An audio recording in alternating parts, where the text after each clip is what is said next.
Here we go, problem 60, page 555, also concerning simple harmonic motion.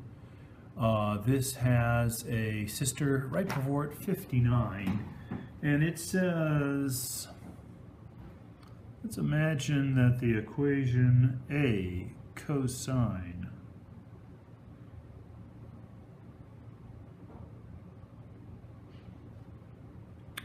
B x minus c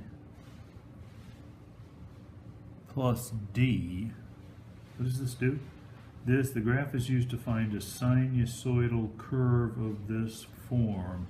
So if I read the whole thing, it says, and I'm sorry, I'm doing your problem. It says the sound from a tuning fork is collected, whatever that means, over time. A model of the form y is equal to a cosine bx minus c is fitted to the data. Determine the amplitude, frequency, period of the graph. So rather than t, the x shown here, we got to do what I started out doing to say this is t. All right, so it's pretty simple here, and it's a funny type of problem. I'm not quite sure why it's working like this. A is the amplitude, yeah.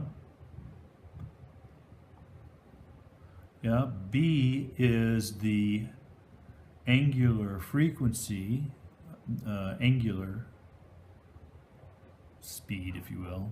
I'm going to call it angular frequency. It's the number of radians per second. And so if that's the case, the period is equal to 2 pi all over omega, which in this case is 2 pi all over b.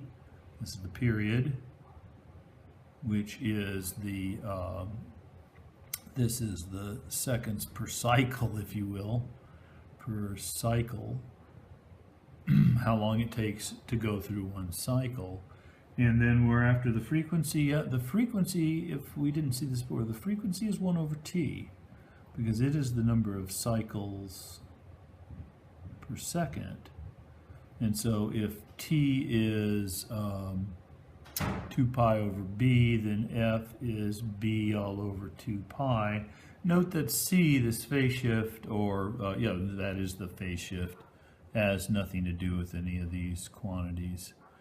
The phase shift is strictly an initial condition. Where does this oscillation start out, if you will?